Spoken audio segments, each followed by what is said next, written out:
ఈ 34వ శిలువ దినాన్ని గురించి రాష్ట్రాలు మీ అందరికీ కూడా నా ఉదయపూర్వక అందరికీ వదన అందరూ బాగున్నారా? నేటి అంశ భాగం అంటే శ్రమ.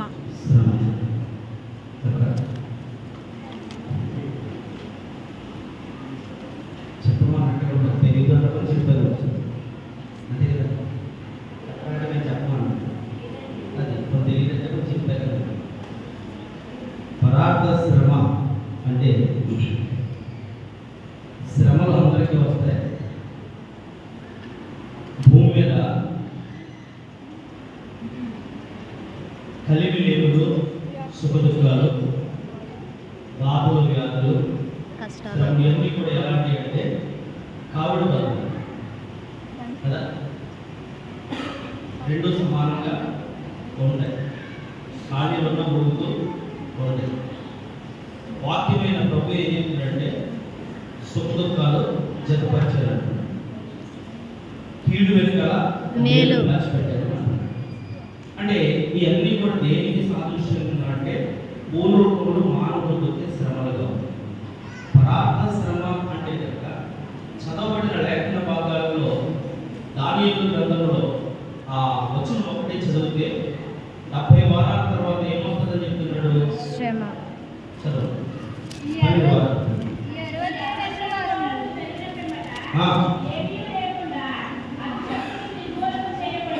ఎవరంట? అభిషిక్తుడు ఎవరు? ఏమవుతారంట? నిర్మూలమగు. అంటే ఆయన సిలువ వేస్తారని కానీ ఎవరు ప్రవచిస్తూ చెప్తున్నారు. ఒక భాగం నిర్మూలము చేయబడటం ఒక భాగం. రెండవదిగా సువార్త పాఠ్య భాగంలో ఆ మార్గంలో పోయేవారు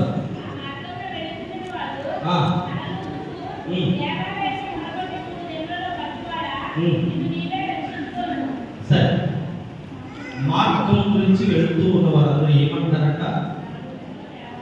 తల్లు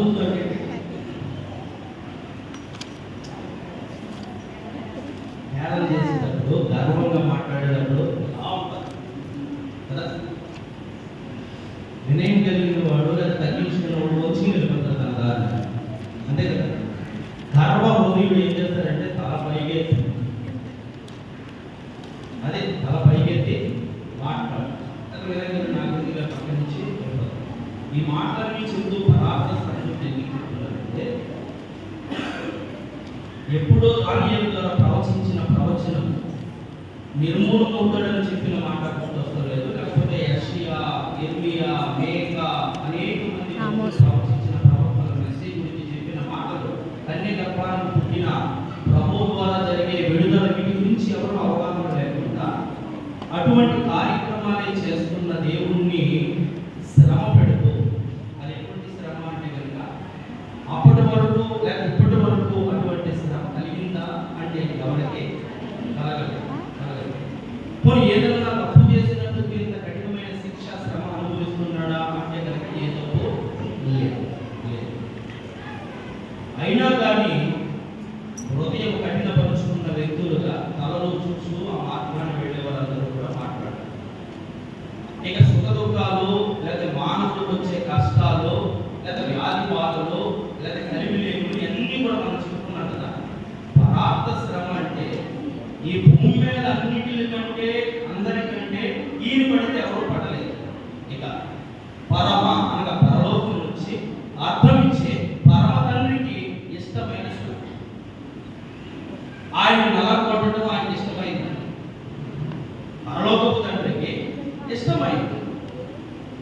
అందుకనే తండ్రి నీ చిత్తమైతే ఇది నా యొక్క నుంచి లేదు, నాకు ఇష్టం లేదు, నువ్వు చనిపోవాలి, నా స్వరూపంలో చేయబడిన నా పిల్లలందరి కోసం బలియాగం జరగాలి, పరిశుద్ధమైన బలిగా నీవు జన్మించి పరిశుద్ధుడిగా నువ్వు పుట్టడానికి నీ పుట్టుక లేదా పరిశుద్ధంగా జీవించడానికి నీ జీవితము. ఇక బలి జరగడానికి ఏ కోటలు, ఏ గొడ్లు, ఏ మేకల వల్ల మానవుడి పాపానికి విముక్తి కలగదు, ప్రార్థించడం జరగదు. పరిశుద్ధమైన బలియాగం జరగాలంటే కనుక ఈ గిన్నె అనుభవించడం అంటే పరలోకపు తండ్రికి ఇష్టమైన శ్రమ.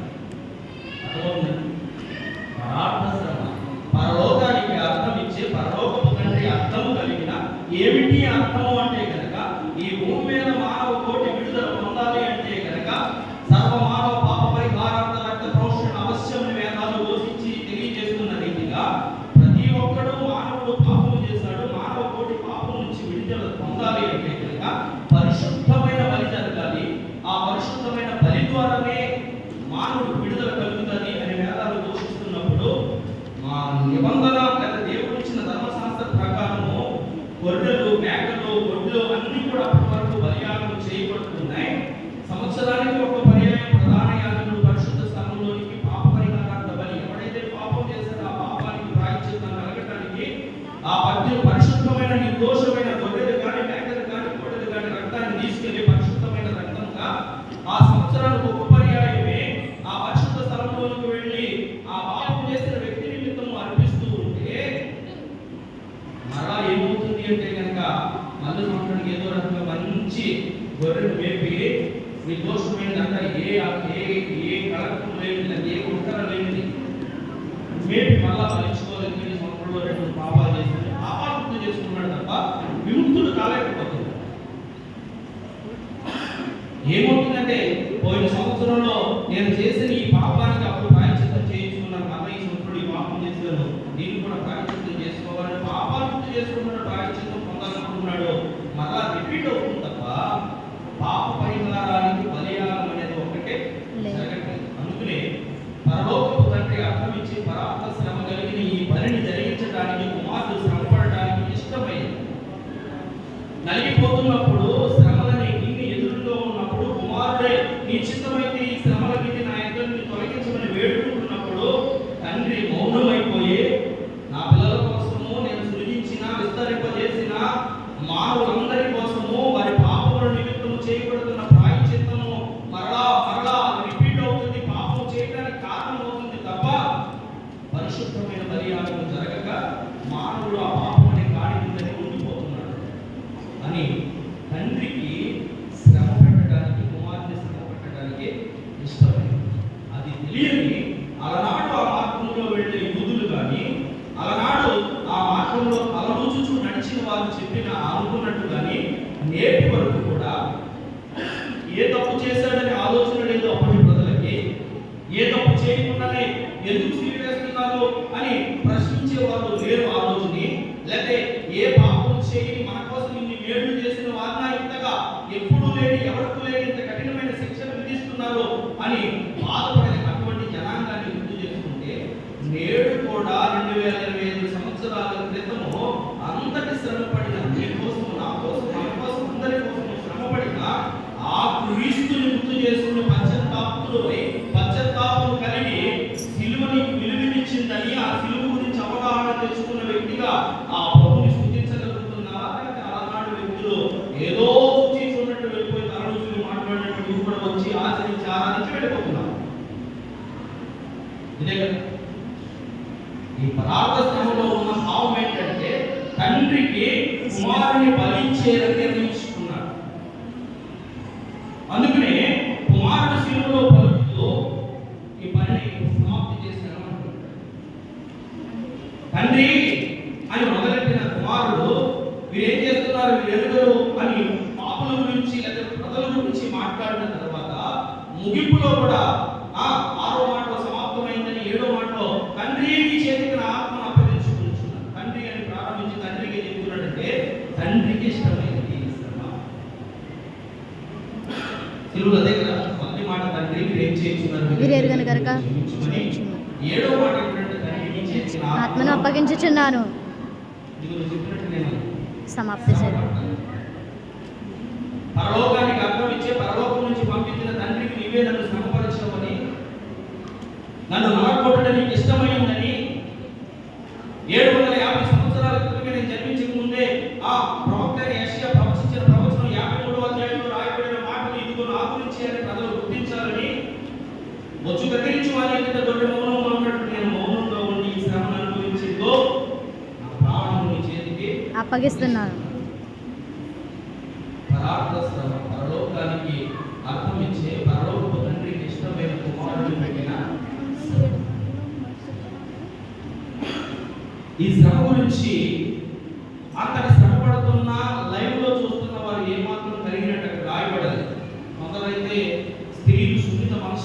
కాబట్టి ఏది కష్టం వచ్చిన బాధ వచ్చిన తట్టుకోలేదు కాబట్టి ప్రభు అలా శిక్షించబడ్డప్పుడు కొందరు స్త్రీలు అక్కడ దగ్గరలో ఉండి ఏడుస్తున్నారు. ఎరుసలేము పురోహితులు ఆ స్త్రీలను మోయిస్తూ ఆయన పడిపోతూ ఉంటే కొరడాలతో మాంసం ఇలా కొడుతూ ఉంటే తట్టుకోలేని సున్నిత మనసులైన స్త్రీమూర్తులు ఏడుస్తూ ఉన్నారు. ఏడుస్తూ ఉంటే మా తండ్రికి ఇష్టమైంది శ్రమపడదు. మీ ఏడుపు నా శ్రమను చూసి కాదు, మీకోసము మీ పిల్లల కోసం ఏడుడు. ఇంకా ఏడవలసింది రోగించే స్త్రీలుగా నేటి నుంచి మారాలి. మంగళార్పు విద్య మీ పిల్లలకు నేర్పాలి. తెల్లవారుజామున లేచి నీళ్లు కుమ్మరించినట్లు మీ హృదయాన్ని దేవునికి కుమ్మరించాలి. ఇర్మియా చెప్పిన మాటలు మీరు గుర్తు చేసుకుని మీకోసం మీ పిల్లల కోసం ఏడవండి. అంతే కదా, నా కోసం కాదు, మీకోసం మీ పిల్లల కోసం ఏడవండి.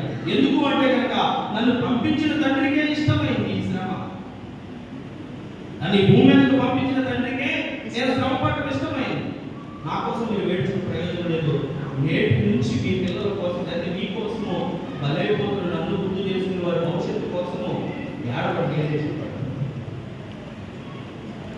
అయితే రాత్రి కాల సమయంలో ఎంతటి అర్థము కలిగిన తండ్రి నలగొట్టిన కుమారుడు శ్రమను గుర్తు చేస్తూ శ్రమల ధ్యాన శిలువ కూడికలను ఆచరిస్తూ 34వ కూడికకు చేరుకుని నీకు అర్థం ఏమన్నా తెలిసిందా?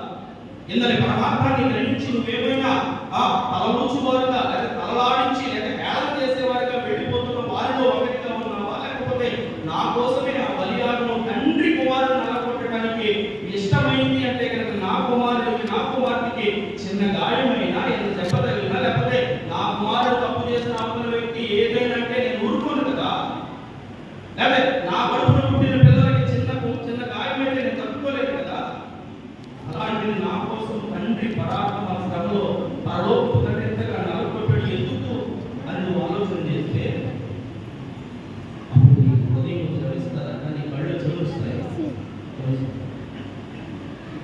నేటి వరకు కూడా గొలగతా కొండ లాంటి మంట హృదయమే నీకు ముందుపోయింది తప్ప ఆ కొండ తడిచిన రక్తం నీ మీద నీకు కనబడదు. ఆ కొండ నుంచి దారులుగా కారిన రక్తము నేటి వరకు నీ దగ్గరికి వస్తూ ఉంటే శిలువ వార్తగా, శిలువ శక్తిగా, శిలువ రక్తముగా నీ సమీపానికి, నీ చెవులకి, నీ దగ్గరికి వస్తూ ఉంటే దాని గురించి మాత్రము ద్రవించని హృదయము, సంచని కళ్ళు నీకు ఉన్నాయి. అలనాడు తలలోచారు లేదా గర్వంగా మాట్లాడే హేళన చేశారు వారు గుర్తు చేసుకున్నాను కదా. ఇన్ని సంవత్సరాలుగా వింటున్న ఈ వార్తల గురించి ఎంత పశ్చాత్తాపడ్డావు, ఎన్నిసార్లు శిలువను గుర్తు చేసుకుని కన్నీటిని తెచ్చావు. ఆ శ్రమానుభవాల గురించి ఎన్నిసార్లు దేవుడు నీ పశ్చాత్తాపాన్ని అంగీకరించేంతగా ప్రార్థన చేస్తావు. ఈ విషయాలు మనం వచ్చిన రచనాత్మకంగా వేసుకుంటే మనకే అర్థం. ఇది పరాత్మ శ్రమ గురించి తెలుసుకోవలసిన భావం. చదువు కొన్ని మాటలు చదివేసి వాక్యాన్ని ముగించుకున్నాం. 54 వచ్చుకుంటారు మతీసు 27 అధ్యాయం.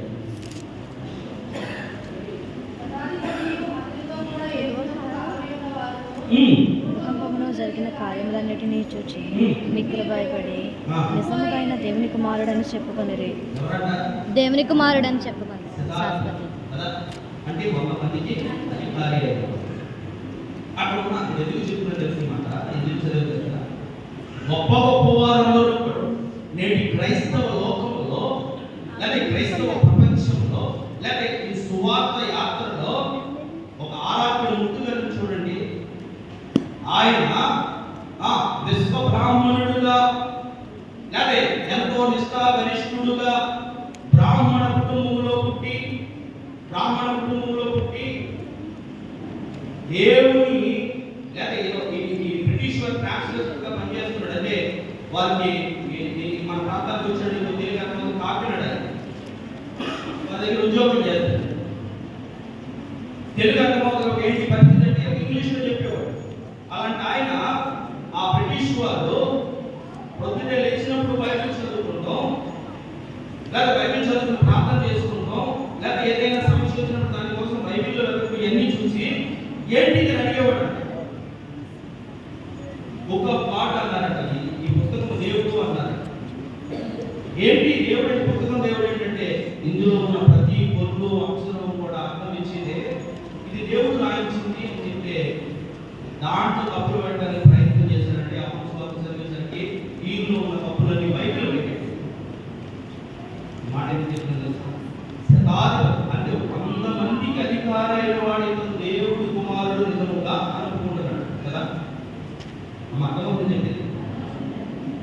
ఇప్పుడు ఆరోగ్యవంతుగా ఆయన తప్పులు పట్టాలని వెతికిన వాడు విశ్వబ్రాహ్మణుడిగా పుట్టి బ్రాహ్మణ కుటుంబంలో పుట్టి క్రైస్తవ్యాన్ని అవలంబించి దేవుణ్ణి తెలుసుకుని ఆదికాండ ప్రారంభ వచనం నుంచి ప్రకటన గ్రంథం చివరి వచనం వరకు కూడా ప్రసంగం చేసిన వాడిగా ఉన్నాడు. ఎవరు? క్రైస్తవ కుటుంబంలో పుట్టినవాడు. అలనాడు శతాధిపతి తెలుసుకున్నాడు, నేటి వరకు కూడా అన్యులే రక్షింపబడుతున్నారు, అన్యులే తెలుసుకున్నారు. దేవుని ఎరిగిన వారు మాత్రమే అవగాహనలోకి వస్తున్నారు. దేవుని కుమారుడు కుమార్తె లేదా క్రైస్తవుడు క్రీస్తు జన్మ మరణ పునరుత్థానాల గురించి తెలిసిన నీవు ఆ పదార్థమైన శ్రమల గురించి తండ్రి పెట్టిన ఆ బాధల గురించి ఏమాత్రం కూడా మార్పు లేని వ్యక్తిగా తలనుచుకుంటూ వెళ్ళిపోయిన వ్యక్తుల్లో కొందరిలాగా నేటి క్రైస్తవ లోకం కూడా ఉండిపోతుంది. శతాధిపతి మారడట. శతాధిపతి నిజంగా దేవుని కుమారుడని ఆ దైవ కుమారుడు కన్ను మూస్తూ ఉంటే కలిగిన భూకంపాన్ని బట్టి, అదిరిపోయిన భూమిని బట్టి, సూర్యుడు చిన్నపోయి కనుమరుగైపోయిన విధానాన్ని బట్టి, చూస్తున్న పరిస్థితులను బట్టి వాళ్ళు మోకాళ్ళేసిన నిజంగా దేవుని కుమారుడు. ఇక చెప్పుకుంటూ పోతే ఇప్పుడు పెద్ద పెద్ద ప్రసంగికులుగా దైవ వర్తమానాన్ని చెప్తున్న అందరూ కూడా అన్యులు, అన్య ఆచారాలతో లేదా అన్య జాతిలో, అన్య కుటుంబాలలో పుట్టిన వారు పెద్ద పెద్ద ప్రసంగికులు. కానీ మీరు బాగా చూడండి కదా, మనలో క్రైస్తవులుగా పుట్టిన మనం చనిపోయినట్టు చెప్పుకుంటున్న ఆయన కూడా క్రైస్తవ కుటుంబంలో పుట్టలేదు. ఎవరో ప్రవీణ్ ప్రకాష్ గారు కూడా ఆ అమ్మగారు క్యాథలిక్ విశ్వాసి, ఆ నాన్నగారు ముస్లిం. చూడండి ఎంత గొప్ప గొప్ప ప్రసంగికులుగా ఉన్నారు. అంటే నీకు నాకు రాత్రి కాలశంలో అర్థమవలసింది ఏంటో తెలుసా? పుట్టు క్రైస్తవులను కొనసాగిపోతున్నాం కానీ ఇంత విప్లవాత్మకమైన భక్తి జీవితంలో నిలబడే స్థితిలో మనము వెళ్ళలేదు.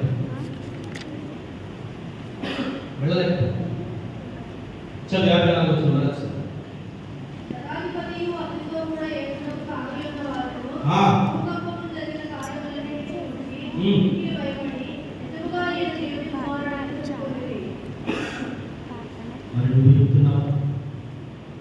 నిజముగా దేవుని కుమారుడే అని వెళ్తున్నాం, వస్తున్నాం, మందిరం ఉంది కదా, ఆరాధన జరుగుతుంది కదా, ఆదివారం వెళ్ళాలి కదా అనుకుంటున్నాం కదా. నువ్వు ఎంతమందికి చేసుకో ఇలాంటి 40 దినాలు, ఎన్ని రోజులు, నీకు ఎన్ని సంవత్సరాలు నీ జీవితంలో గడిచిపోతూ ఉంటాయి. లేదా నిజముగా నా కోసం శ్రమపడిన వాడు నీవే అని ఏ సంవత్సరంలో రక్షణ పొందుతావు? ఏ సంవత్సరంలో నా కోసమే కదా తండ్రికి నేను నలుగురు విషయమైంది, నా కోసమే కదా శిలువలో బలియాగమైపోయావని ఏ సంవత్సరం తీర్మానం చేస్తున్నాను? ఇవన్నీ నేను అడిగినా లేదా ప్రభు అడిగినా కానీ ఇవన్నిటికి మనం ఆసక్తి వస్తున్నారు. జనరల్గా నేను అడుగుతున్నాను అని ప్రభు ఒక్కొక్కరిని అడుగుతారు, నిలబెట్టి ఒక్కొక్కరిని అడుగుతారు, నన్ను నిలబెట్టి నా గురించి లెక్కలు అడుగుతారు. ప్రతిదానికి నేను చెప్పాలి, ప్రతిదానికి చెప్పాలి. ఒకవేళ తప్పించుకోవడానికి అబద్ధం ఆడడానికి అవకాశం లేదు. ఇక్కడ మామూలుగా పెద్ద టీవీలు, పెద్ద 70 mm స్క్రీన్లు అంటే కదా, అంతకంటే పెద్ద స్క్రీన్ వేసి దాని ఆకాశంలో స్క్రీన్ వేసి మనం చేసిన పుట్టిన కానీ చేసినవన్నీ కూడా రన్ అయిపోతూ ఉంటాయి. ఎందుకంటే అబద్ధం ఆడే అవకాశం ఉండదు. ఒకవేళ ఇక్కడ కప్పెట్టుకోవచ్చు, ఇక్కడ తప్పించుకోవచ్చు, ఇక్కడ చలామణి అయిపోవచ్చు, కానీ దేవుడి ముందు అలాగా అవకాశం ఉండదు. ఇది మాట చదివే లోకాసు వార్తలో 23వ అధ్యాయము 47 వచనాలు వచ్చారు.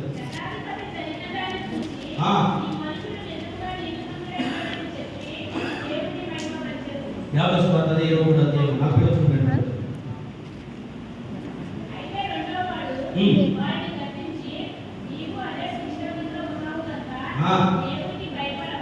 అంటే మొదటివాడు ఎలా ఉన్నాడు? శిక్షా విధిలో ఇద్దరు దొంగల గురించి రాయబడిన మాటలు. మొదటోడు కాబట్టి సిలువేసేది కొన్ని నిమిషాలు చచ్చిపోతాడన్న ఉత్తొత్తు లేదు కదా.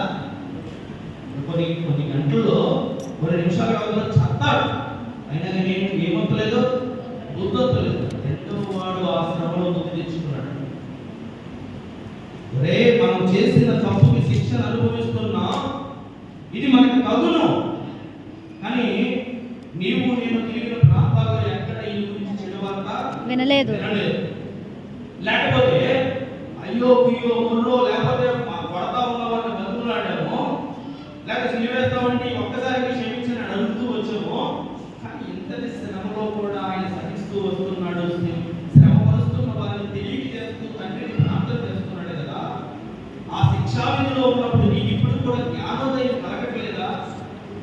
ఇప్పుడు కూడా మారవా అని సెలవు మీద రెండో దొంగ అందుబాటులో మాట్లాడుతున్నాడు. మరి వాక్కు సెలవిచ్చినట్లు నా రాకడ సమీపంగా ఉంది. యుద్ధాలు జరుగుతాయి, భూకంపాలు కలుగుతాయి, కరువులు వస్తాయి, ప్రేమలు చల్లారిపోతాయి. అది నా వేదాలకు ప్రారంభ దినాలు రాకడకు గుర్తులోని వాక్యం తేట తెల్లగా నీకు బోధిస్తూ ఉంటే ఇంకా మారవా? ఇంకా మారవా? శిక్షావిధి వచ్చేసిన తర్వాత కూడా బుద్ధి లేని వాళ్ళగా ఇన్ని గుర్తులు నీ కళ్ళ ముందు జరుగుతున్నప్పుడు కూడా ఇంకా మార్పు చెందవా? అది కదా ఈరోజు వాక్యం ప్రశ్నించేది. రెండవ వాడు మొదటి వాడితో మాట్లాడుతున్న మాటలు అది కదా. మరి ఆత్మదేవుడు నిన్ను నన్ను ప్రశ్నిస్తూ ఇన్ని సంవత్సరాలుగా నామకార్థ క్రైస్తవ్యాన్ని కొనసాగిస్తే అంతము సమీపంగా ఉందని జరుగుతున్న సభల్లోనూ చెప్పబడుతున్న వాక్యంలో లేదా నీ చేతిలో ఉన్న పరిశుద్ధ గ్రంథంలోనూ ప్రస్తుత పరిస్థితులు ఇవన్నీ కూడా నీ కళ్ళకు కనబడుతున్నట్టు జరుగుతున్నాయి కదా. మరి మొదటి దొంగలాగా అలాగే ఉండిపోతావా? నీ ప్రభు నిన్ను ఆ క్షణం మార్పు చెందిన ఆ రెండవ వాడికి పరదేశం తప్పింది. మార్పు చెందిన వాడు, నిత్య నరకానికి క్షమాపణ కోరిన వాడు, హృదయాన్ని మార్చుకుని వాడు, ఆ శిక్షలో ఉండి కూడా ఆ కఠినత్వాన్ని చూపించిన వాడు వెళ్ళిపోయాడు. ఇది ప్రభు గురించి శ్రమ పెడుతున్నప్పుడు జరిగిన కొన్ని సందర్భాలు. లేదా శతాధిపతి మారాడు, సిలువు మీదకి ఇంకా కొన్ని నిమిషాల్లో చనిపోయే ఇద్దరిలో ఒక దొంగ మార్పు చెందాడు. అలనాడు తరలిస్తూ తిరిగేవారు అనేక మంది ఉన్నారు. ఈ రోజు కూడా రెండవ దొంగలాగా హృదయాన్ని కఠినపరుచుకున్న వారు ఉన్నారు. ఈ రెండింటిలో మనం ఏ దగ్గర ఉన్నామో ఆలోచన చేసుకో. అప్పుడు దాని ప్రార్థన గురించి నీకు అర్థం కాదు. తండ్రికి అంత నలగొట్టడానికి ఎందుకు ఇష్టమైంది? పరలోకపు తండ్రి అర్థం లేకుండా కుమారుని నలగొట్టేశాడా అంటే, కుమారుని మరణానికి అప్పగించేశాడా? కుమారుడు చెమట రక్తము చెమటగా మారిపోయినట్టుగా ఏడుస్తూ ప్రార్థన చేసిన కన్న తండ్రే కలగకుండా ఆ ఇన్ని అలా ఉంచేశాడా అంటే కనుక నీ కోసం నా కోసం కదా. ఈ పరార్థపు శ్రమలో మౌనంగా ఉండిపోయింది. అతని శ్రమలను సహిస్తూ కూడా ఉండిపోయింది మన కోసం కదా. మరి ఇప్పుడు మనం ఎలా కలబోస్తూ గర్వంగా మాట్లాడేవారుగా ఉన్నామా? లేదా ప్రతిష్టంగా ఉన్నవారుగా ఉన్నామా?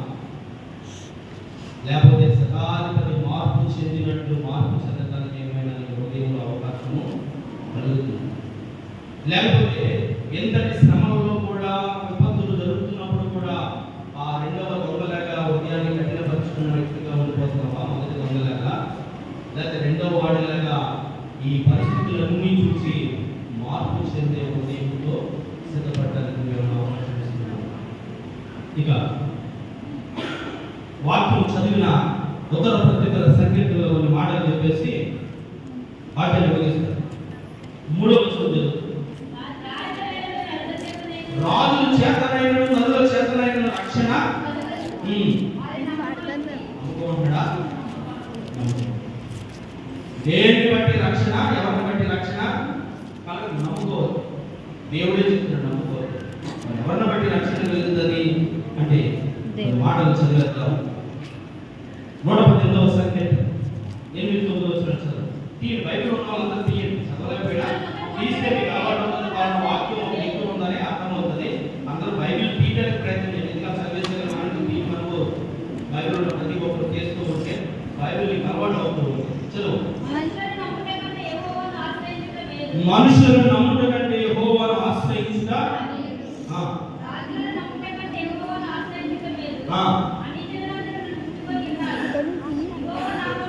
మాకు మేలు కావాలా, కీడు కావాలా?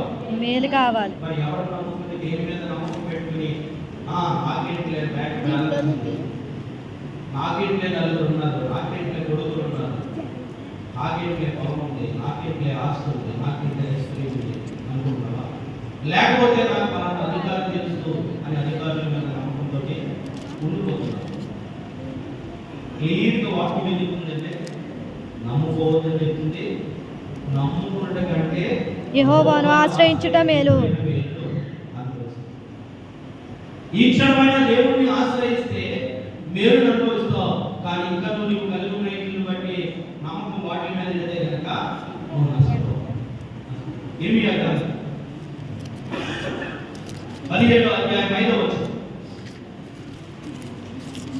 యెహోవా ఇలాగు సెలవిచ్చుచున్నాడు, నరులను ఆశ్రయించు శరీరులను తనకు ఆధారముగా చేసుకొనుచు, నరులను ఆశ్రయించి శరీరులను తనకు ఆధారముగా చేసుకుని వారికి తన హృదయమును యెహోవా మీద నుండి తొలగించుకొనువాడు దేవుని వైపు హృదయాన్ని దేవుని వైపు తిప్పకుండా లోకం వైపు ఉన్న వాటి వైపు తిప్పుకునేవాడు శాపగ్రస్తుడగును.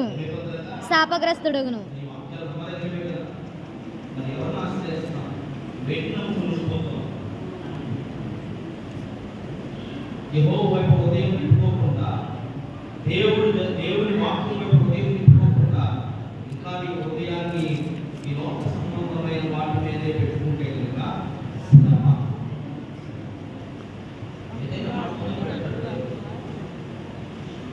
శ్రమల గురించి మనం కొన్ని మాటలు గుర్తు చేసుకున్నాం కదా.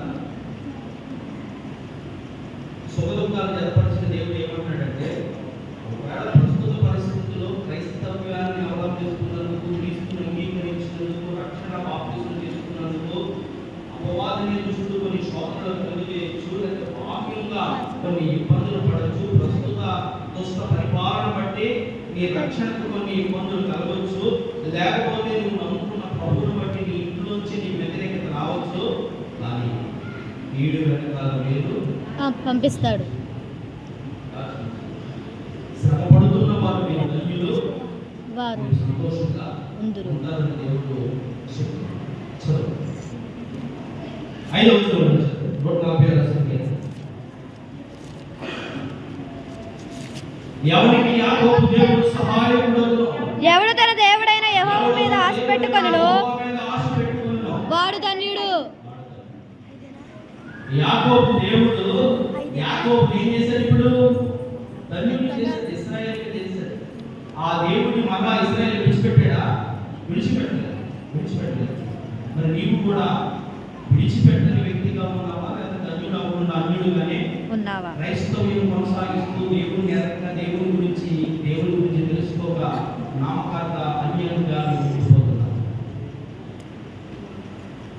ఈ రాత్రి కాల సమయంలో ఈ ప్రార్థ శ్రమ అనుభవం గురించి పరలోకపు తండ్రికి కుమారుని నరకొట్టుడు ఇష్టమైన కారణాన్ని గుర్తు చేస్తూ, శ్రమల గురించి సుఖ దుఃఖాలు జతపరిచిన దేవుడు ఈ విలువైన సంగతులు వెలికి తీస్తూ నీకు నాకు బోధ చేస్తూ, అప్పటి తలలోచిన వారిలో నీవు ఒక్కరి వారిగా ఉన్నావేమో చెక్ చేసుకో.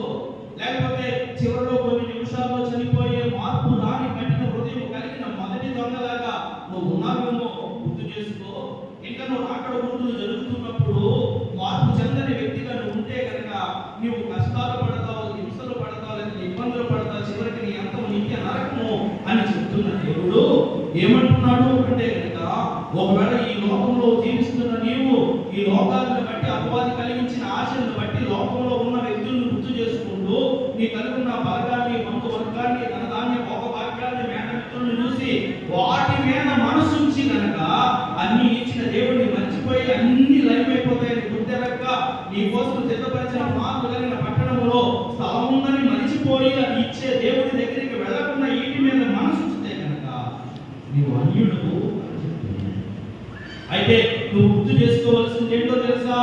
అన్యుడుగా ఆస్తిని సంపాదించుకోవాలి అనుకుని మామగారిని మోసం చేసి ఆస్తిని సంపాదించుకుని రేపు దగ్గర మోసగాడిగా దేవుడికి చెప్పినప్పుడు ఇక్కడి నుంచి మోసగాడు కాదు, దేవుడితో పోరాడి గెలిచావు కనుక నీ ప్రార్థన నాకు నచ్చింది. తెల్లవారులు కూడా నీకు తుంటి నరకు తెగొట్టినా నన్ను విడవలేదు కనుక నీ పశ్చాత్తాపం నాకు నచ్చింది. నన్ను ఆశీర్వదిస్తేనే కనుక నన్ను విడవనన్న నీ తీర్మానం నాకు నచ్చింది. ఇక నుంచి మోసగాడు కాదు, ఇక నుంచి నువ్వు ఇశ్రాయేలువే అని అదే యాకోబు దేవుడు నీతో నాతో మాట్లాడుతున్నాడు. ఆ దేవుడు నీకు కావాలనుకుంటే కనుక ఇప్పుడే అంగీకరించి నువ్వు ధన్యుడు అవుతూ అంటున్నాడు. చదువు 5వ వచనం మరొకసారి. ఎవరికి యాకోబు దేవుడు సహాయకుడు, ఎవడు తన దేవుడైన యెహోవా మీద ఆశ పెట్టుకొనెనో వాడు ధన్యుడు. దేవుడి మీద ఆశ పెట్టుకుంది. నీకు ఉండవలసిన ఆశ ఏంటి? ఎవరికి దేవుడు చూసుకుంటానండి. ప్రతి ఒక్కరి కూడా అసలు నీవు దేవుడి గురించి ఆలోచించొద్దు. మొదట నా నీతిని నా రాజ్యమును ఎత్తుకుము మిగిలిన కూడా ఆటోమేటిక్గా నీకు అనుగ్రహిస్తానంటున్నాడు. దేవుడికి గొప్ప విషయం ఏంటో తెలుసా? నీకు కావలసినవన్నీ ఒక గొప్ప విషయం కాదు, నువ్వు రక్షింపబడమే గొప్ప విషయం. పరలోకంలో ఈ రక్షణ బట్టి పండగ జరుగుతుంది. వాక్యం దేవుడికి అదే సంతోషం, అదే సంతోషం. ఒక గుంపుగా ఉన్న 9 గురించి కాదు, తప్పుబడి గుర్తు గురించి దేవుడికి చింత. ఆ రక్షణ పొందిన వ్యక్తి గురించే దేవుడికి బాధ. ఆ రక్షణ పొందే వ్యక్తి కోసమే ఇచ్చే ఈ అవకాశం దేవుడు. నువ్వు ఇంకా మార్పు చదవకుండా యాకోబు దేవుడిని అంగీకరించకుండా ఈ 2 దినాల ముగింపులోనికి వచ్చేసుకో. తదుపరి మండలాదివారం, పరిశుద్ధ వారం, ఈస్టర్ మరలా నీవు ఆచరించాలి. ప్రతిరోజు బాగుండే ప్రార్థనకి వెళ్ళాలి అంటే కనుక సంఘ పెద్దలు మీ బంధువులు సీఆర్ గారు వచ్చి ఇక్కడ నిలబడడం, మందిరం తలుపులు ప్రతి రాత్రి నీ కోసం తెరవబడి అవకాశం ఉండదు. సంవత్సరం అవకాశం నువ్వు ఉంటే దాటిపోతున్న రోజులు, జరిగిపోయిన రోజులు, ఏమి నేర్చుకున్నామో, ఏమి దాచుకున్నామో, ఏమి పొందుకున్నామో, ఏమి తీర్మానం చేసుకున్నామో, ఏమి అవలంబిస్తున్నామో, ఏమి మన ఆచరణలో పెట్టుకోవాలనుకుంటున్నామో, ఏ దేవుడికి మనకి ఇష్టమైనట్టు బతకాలనుకుంటున్నామో, ఇవన్నీ నీ జీవితంలో ఈ మండల కాల కూడికల్లో నీవు అనుసరిస్తే, తీర్మానం చేసుకుంటే, నువ్వు ఒకవేళ ఒక పులిపి వస్తే కనుక ఈ శ్రమదినాలు నీవు ఆచరిస్తున్న ఈ సిలువ ధ్యాన కూడికలు నీకు వేరవుతాయి, నీ కుటుంబానికి ఆశ్రమం అవుతాయి, లేదా ఆశ్రయింపబడతావు, రక్షింపబడతావు. అలా కాకుండా గడిచిన సంవత్సరాలు లేక ఈ సంవత్సరం కూడా అమ్మాయి అయిపోయింది అంటే కనుక ఇక పరిశుద్ధ వారంలో 4 రోజులు మాత్రమే మిగిలి ఉన్నాయి. ఈ మందిరంలో ఆరాధన, ప్రార్థన, సిలువ ధ్యాన కూడికలు జరిగింది.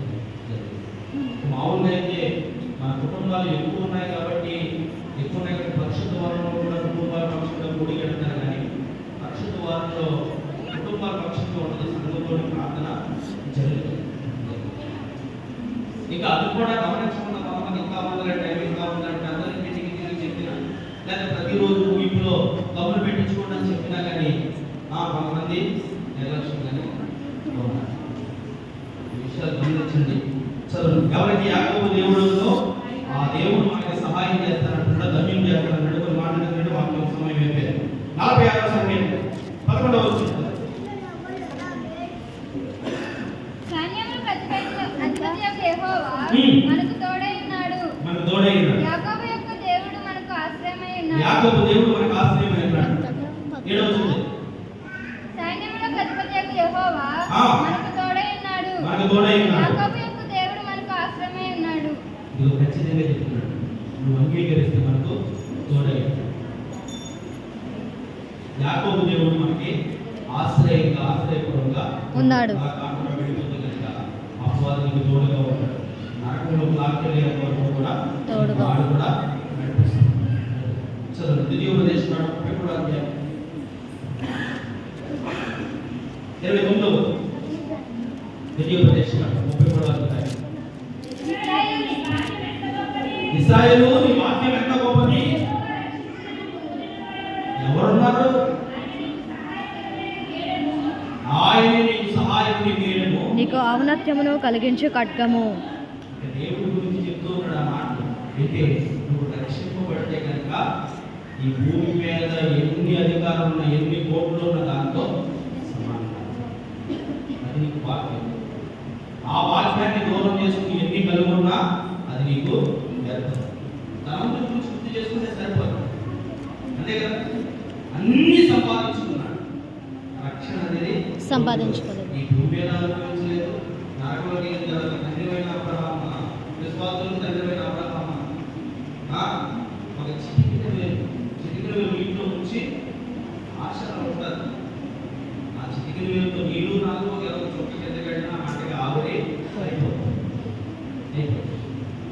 లాభను వెండి సంపాదించుకున్న భాగ్యవంతుడు కాదు, కానీ యాకోబు దేవుడిని సంపాదించుకుంటే ఇశ్రాయేలుగా మార్చిన ఆ దేవుడిని నువ్వు కలిగి ఉంటే భాగ్యవంతుడు.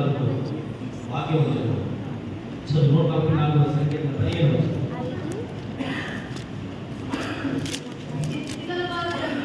ఇట్టి స్థితి గల వారు ధన్యులు.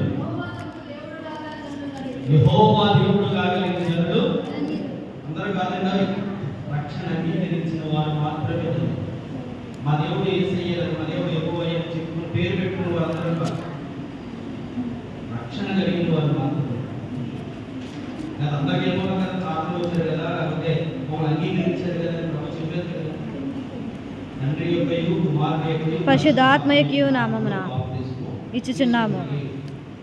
అలనాడు తండ్రి అని చెప్తున్నారు కదా, విశ్వాసం తండ్రి అయిన అబ్రహాముతో నేను ఏ ప్రమాణం చేసి గుర్తుగా ఏ సున్నతి సంస్కారాన్ని అయితే పెట్టానో, అలాగే రక్షింపబడిన వారికి గుర్తుగా బాప్తిస్మం అనేది నేను ఇస్తున్నాను. దానికి సాదృశ్యంగానే 8వ దినాన్ని యూదుల శుద్ధీకరణ ఆచార ప్రకారము లేదా యూదుల ప్రకారం 8వ ఏటైన శిలోహు మందిరంలోనికి తీసుకెళ్ళిన 30వ సంవత్సరం వచ్చినప్పుడు ఏ మార్గం సరళం చేయడానికి నాకంటే ముందు 6 నెలలుగా ఈ భూమి మీదకి పంపబడ్డాడో ఆ యోహాను చేత యోహాను నదిలో బాప్తిస్మం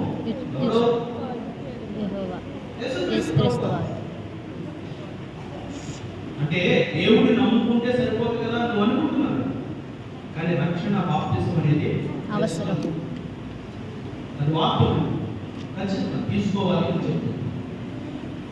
ఇంకా ఎవరికి అలాగంటే కనుక ఇన్ని సంవత్సరాలు వాక్యం విని మారుమనసు పొంది రక్షణ మారుమనసు పొందకుండా రక్షణ పొందకుండా ఉన్నవారికి కాదు, ఇదిగో అవకాశం లేక కలిగి ఉన్న వృత్తిలో నిమగ్నం అయిపోయి కఠినంగా ఉండిపోయి చివరి క్షణంలో ఆ శ్రమను చూసి మార్పు చెందిన దొంగలు అనుకోండి తప్ప ఇన్ని సంవత్సరాలు విని బాప్తిస్మం గురించి, మారుమనసు గురించి, రక్షణ గురించి, పరలోకం గురించి ప్రకటించబడుతున్నప్పుడు విని కూడా అది పొందలేకపోతే ఆ వాక్యం మీకు దక్కదని.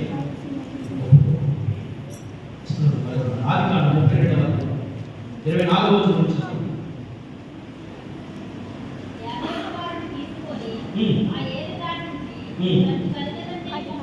పంపివేస్తున్నాం.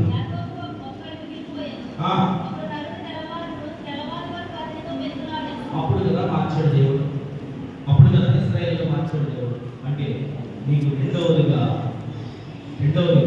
ప్రార్థించే అనుభవాలు ఉండాలి. నీ మార్పు చెందాలంటే, నీవు రక్షణలోకి రావాలంటే, ప్రభువా నేను పాపిని అని ప్రతి ఒక్క పాపం ఆయన దగ్గర ఒప్పుకుంటూ రావాలి. ఆ ఒప్పుకున్న అనుభవం నీకు లేకపోతే కనుక రక్షణ భాగ్యం నీకు దక్కకపోతే, రక్షణ భాగ్యం నీకు దక్కకపోతే కనుక నీవు ధన్యుడు కావాలి. ఒకవేళ క్రీస్తుని ఎరగక అన్యుడిగా ఉంటే కనుక ఆ వారికైనా క్షమాపణ ఉంటుందేమో, కానీ ఎరిగి ఇంకా అన్యుడుగా ఉండాలనుకోకపోతే మనకు క్షమాపణ దొరకదు. 44వ సంఖ్య 33వ సంఖ్య చదువు ముగించుకుందాం. 12వ వచనం. యెహోవా దేవుడు కాగలిగిన జనులు ధన్యులు. ఏం లేదు, యెహోవా దేవుడు కాగలిగిన జనులు ధన్యులు. ఇక ఎన్ని పెట్టుకున్నా కానీ ఎన్ని ఆచరించినా కానీ నీవు అన్యులుగానే ఉంటావు. అంటే దేవుని నమ్ముకుంటే సరిపోదని చెప్పాడు కదా, రక్షణ బాప్తిస్మం ఎప్పుడు దానికి సాదృశ్యం అంటే నీవు మనందరం కూడా జన్మగా పాపులుగా ఉన్నాం, పాపంలో పుట్టి పాపలోకంలో ఏదో నన్ను పెట్టుతూ వచ్చాం. పవిత్రతకు పరలోకపు ప్రవేశానికి సాదృశ్యమైన బాప్తిస్మము యేసుక్రీస్తు వారి లోకంలో ఉన్నప్పుడు చేసిన రక్షణ కార్యము. వెళ్ళిపోయి పునరుద్ధారణ తర్వాత 28వ అధ్యాయము మత్తయి సువార్త ఆ చివరి 18 వచనాలు చెప్పినట్లుగా సర్వ సృష్టికి వెళ్ళండి, ప్రకటించండి, మార్చండి, చెప్పినట్లు నీ సృష్టిలో లేకపోతే నీ స్వగ్రామంలో లేకపోతే నీ ఇంటి టెలివిజన్లో లేకపోతే నీ చేతిలో ఉన్న మొబైల్లో నువ్వు సభ్యత్వం కలిగిన సంఘంలో వింటున్న మాటల్లో నువ్వు రక్షింపబడే మాటలు, ఆ రక్షణ మాటలు నిర్లక్ష్యం చేస్తే కనుక నీవు ఇక్కడ ఎరిగి కూడా అన్యుడిగా ఉండిపోతావు. యాకోబు దేవుని ఆశ్రయించిన వ్యక్తి కాదు, నీవు దేవుని చేత ధన్యుడు అనిపించుకున్న వ్యక్తివే. ఈ మాటలన్నీ దేవుడితో ఉన్నాయి. బాప్తిస్మము, రక్షణ, మారుమనస్సు. అది లేకపోతే కనుక రేపు మామూలు వాయిద్యం వేసుకుంటూ వస్తే ఈ మందిరాలు అలా కాకుండా క్రీస్తుని ఎరిగిన వారిగా, యాకోబు దేవుణ్ణి కలిగిన వారిగా, పశ్చాత్తాపం పొంది మార్పు చెందిన క్రైస్తవులుగా, దేవుడు సిద్ధపరిచిన పరలోక పౌరసత్వాన్ని బాప్తిస్మం ద్వారా పొందుతున్న వారిగా ఉండడానికి పరిశుద్ధాత్మ దేవుని సహాయం దేవుని మాటలను ముందు